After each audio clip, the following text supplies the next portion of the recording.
Friends, मैं अंकुश गुप्ता बेटा आपका हार्दिक स्वागत करता हूँ। तो बेटा ये क्लास 12th कॉमर्स के बिज़नेस का जो एक 9th यूनिट जो चल रही है हमारी, उसका सेकंड चैप्टर 9.2 जिसका नाम है capital structure concept and determinants.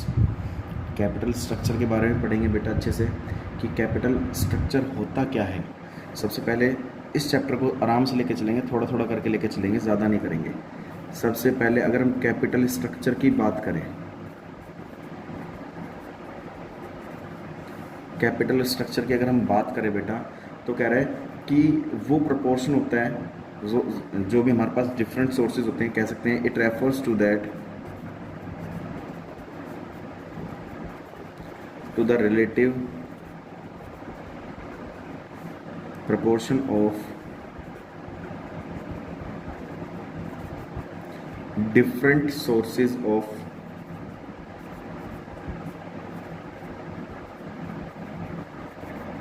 long term funds।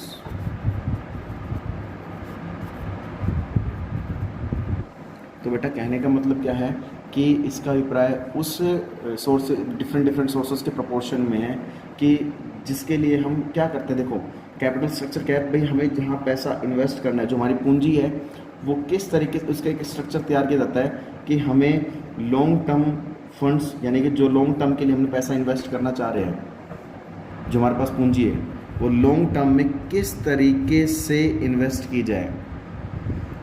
बेटा डिफरेंट सोर्सेज का वो पोर्शन होता है, ये हम ये भी कह सकते हैं कि ये सबसे ज़्यादा जानना पहले ही ज़रूरी है कि कैपिटल, इसके अंदर देखो बेटा दो चीज़ आती है, कैपिटलाइजेशन और फाइनेंशियल स्ट्रक्चर। कैपिटलाइजेशन और फाइनेंशियल स्ट्रक्चर। तो पहले कैपिटलाइजेशन, जो कैपिटल स्ट्रक्चर के बारे में अच्छे से पढ़ लेते हैं। कैपिटल स्ट्रक्चर होता क्या है कि ये वो डिफरेंट सोर्सेज का वो प्रोपोर्शन होता है लॉन्ग टर्म फंड्स का, कि भाई हमें अपना पैसा अगर इन्वेस्ट करना है, ठीक है, अगर अपने बिज़नेस को चलाना है, तो किस तरीके से अपने पैसों को यहाँ पर इन्वेस्ट किया जाएगा लॉन्ग टर्म के लिए। ठीक है, अब हमें पैसों की ज़रूरत है, तो पैसा किस तरीके से लिया जा सकता है, या तो बेटा इक्विटी शेयर कैपिटल इशू करके, या फिर प्रेफरेंस शेयर कैपिटल इशू करके, या फिर बोरोड कैपिटल। बोरोड कैपिटल कौन सी कैपिटल होती है, जो बेटा हम उधार लेते हैं किसी से पैसा मार्केट से, या फिर रिटेन अर्निंग से,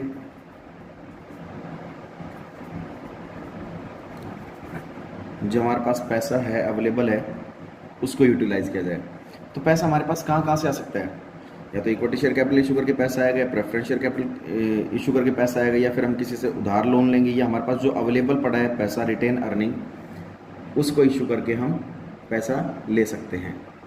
तो सबसे पहले बेटा हम तीन चीज़ पढ़ेंगे इसके अंदर, फाइनेंशियल स्ट्रक्चर,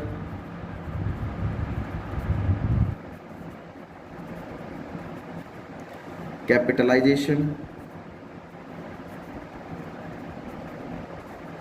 और कैपिटल स्ट्रक्चर।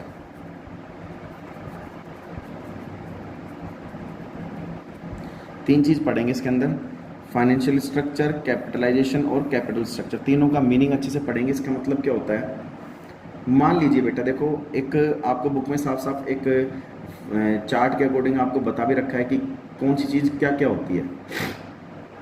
मान लीजिए मैं एक टेबल बना देता हूँ। तो बेटा हमारे पास ये मैंने चार्ट के अकॉर्डिंग बना लिया।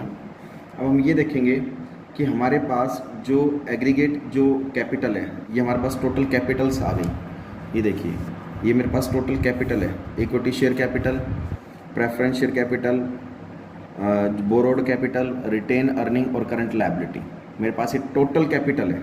क्या है मेरे पास, ये टोटल कैपिटल है। सपोज करो इक्विटी शेयर कैपिटल 4.5 लाख है, प्रेफरेंस शेयर कैपिटल 2,25,000 है, बोरोड कैपिटल 11,25,000 है, रिटेन अर्निंग 11,25,000 और करंट लायबिलिटी मेरे पास 1 लाख है।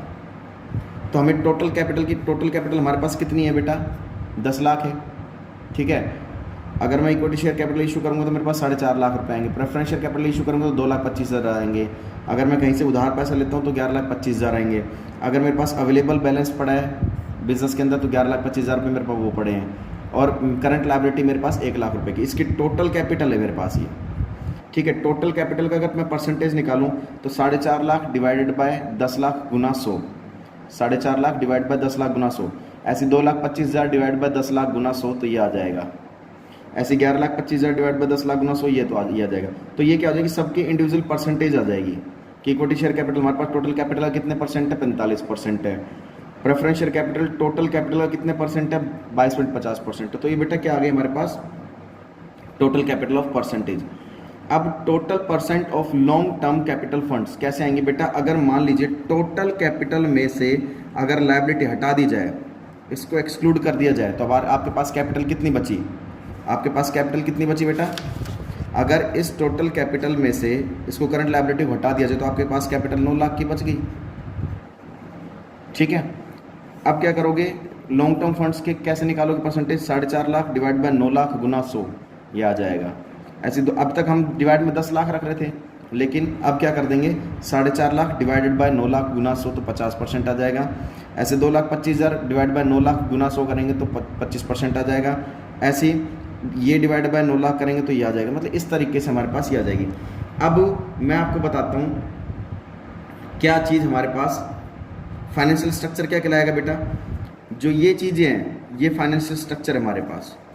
टोटल कैपिटल की जो परसेंटेज निकालते हैं, परसेंटेज टोटल कैपिटल की जो परसेंटेज आ गई, परसेंटेज जो आई है वो तो क्या कहलाएगी बेटा, फाइनेंशियल स्ट्रक्चर, ये वाली चीज फाइनेंशियल स्ट्रक्चर।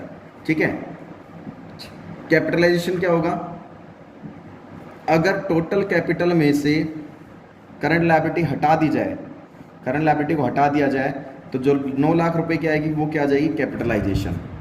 ठीक है, अगर अब जो कैपिटल हटाने के बाद जो हमारे पास ये परसेंटेज आई है वो क्या कहलाएगी हमारे पास बेटा, कैपिटल स्ट्रक्चर। ये बात समझ में आ गई। तो तीनों को मैंने क्लासिफाई कर दिया। फाइनेंशियल स्ट्रक्चर क्या होती है, जो कैपिटल की परसेंटेज आती है वो फाइनेंशियल स्ट्रक्चर है। कैपिटलाइजेशन क्या होती है, अगर मैं करंट लायबिलिटी को हटा दूं यहाँ से इस टोटल कैपिटल में से तो 9 लाख रुपए की जो मेरे पास कैपिटल आ गई वो मेरे पास कैपिटलाइजेशन कहलाएगी, और इसके बेस पर मैंने ये परसेंटेज निकाली बेटा, ये कैपिटल स्ट्रक्चर कहलाएगा। तो आपको ये बात अच्छे समझ में आ गई होगी। ठीक है, चलिए आगे। तो इनको तीनों को एक बार अच्छे से डिफाइन कर लेते हैं। फाइनेंशियल स्ट्रक्चर के अंदर बेटा क्या इंक्लूड होता है, क्या इंक्लूड होता है, एक तो लॉन्ग टर्म कैपिटल और एक short term capital. Financial structure के अंदर क्या इंक्लूड होता है, लॉन्ग टर्म कैपिटल और शॉर्ट टर्म कैपिटल। जैसे ये रहा, मैंने आपको सामने भी दिखाया था कि लॉन्ग टर्म कैपिटल और शॉर्ट टर्म कैपिटल किसके अंदर इंक्लूड होता है, फाइनेंशियल स्ट्रक्चर के अंदर इंक्लूड होता है। एक प्रेफरेंस शेयर ये लॉन्ग टर्म कैपिटल भी है, शॉर्ट टर्म कैपिटल भी है। तो फाइनेंशियल स्ट्रक्चर के अंदर दोनों तरह की कैपिटल इंक्लूड होती है। उसके बाद अगर बेटा हम कैपिटलाइजेशन की बात करें तो कैपिटलाइजेशन क्या होता है कि अगर हमने short term capital sources are excluded from the financial structure, financial structure में से अगर मान लीजिए शॉर्ट टर्म कैपिटल यानी कि करंट लायबिलिटी घटा दें हम, करंट लायबिलिटी हटा दें हम, अगर ये टोटल कैपिटल में से अगर करंट लायबिलिटी हटा दे तो हमारे पास क्या आ जाता है, कैपिटलाइजेशन। तो वो बेटा क्या आ जाएगा, कैपिटलाइजेशन। ये बात समझ में आ गई। फाइनेंशियल स्ट्रक्चर में से अगर ये माइनस कर दिया जाए। और कैपिटल स्ट्रक्चर क्या होता है कि वो कैपिटल स्ट्रक्चर क्या हो गया, अगर करंट लायबिलिटी के बेस पे जो हमने परसेंटेज निकाली है वो हमारी क्या कहलाएगी, इस 9 लाख के बेस पर हमने जो ये परसेंटेज निकाली है वो क्या कहलाएगी बेटा, हमारी कैपिटल स्ट्रक्चर। तो बेटा आज के लिए इतना ही कर लो, आप इसका स्क्रीनशॉट ले सकते हो। आपको अच्छे समझ में आ गया होगा। आपको इतना ही पढ़ना है आज अच्छे से, और फिर नोटबुक में आपको नोट डाउन करना है। तब तक के लिए बेटा जय हिंद, जय भारत।